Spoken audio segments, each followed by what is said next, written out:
maker. Marami po siyang order ngayon.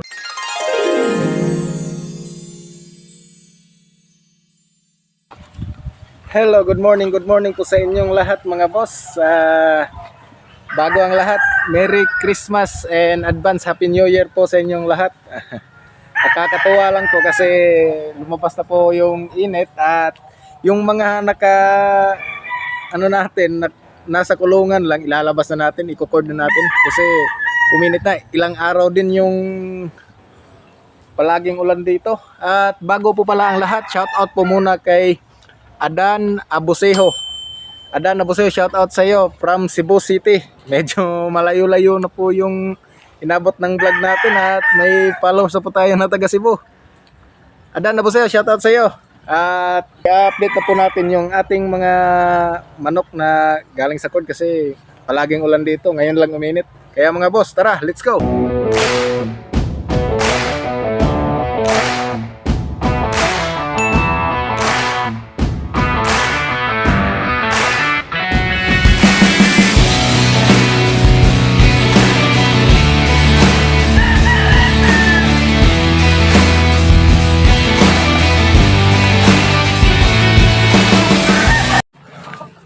At ito na po sila mga boss.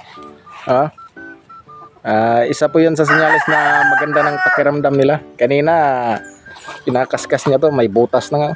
Ito sinyalis na maganda talaga yung pakiramdam nila pag naarawan sila. Kasi ilang araw ding ulan ng ulan. At ito din po ay i-record natin maya maya. Kasi hindi ko rin alam kung tuloy-tuloy ba yung init or ulan. I-record natin to para at least kung uulan man or aambon, may mapagsisilungan sila.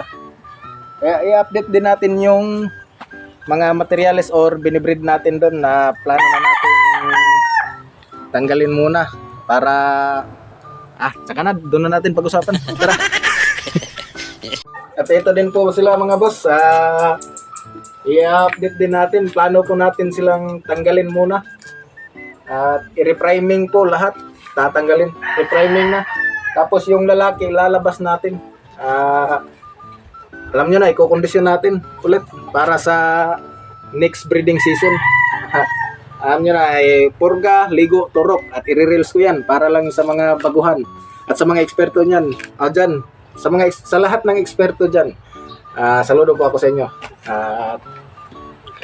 Ito pong mga babae na to ay may nang-iitlog pa, pero tatanggalin natin, i-repriming natin ulit kasi marami-rami na yung na-load natin.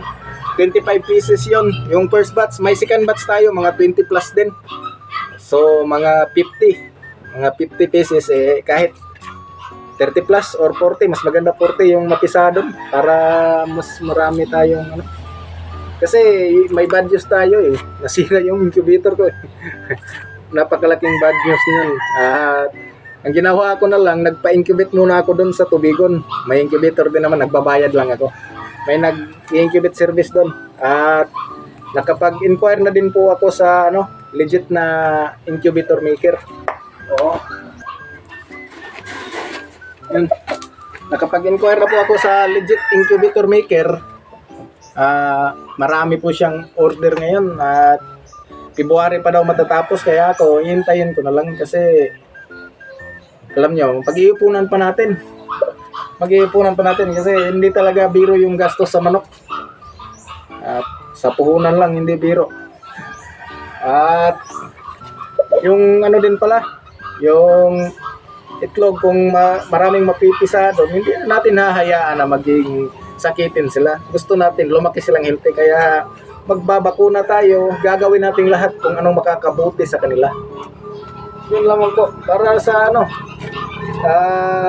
mga soon to be buyers or sa mga buyers na kukuhon. Kasi hindi ko naman aalagaan to lahat, magbebenta din tayo kasi alam nyo na, maliit lang yung spasyo ko dito. Yung ginawa nga nating turning area hindi pa tapos kasi short pa tayo sa budget. May baboy din kasi ako at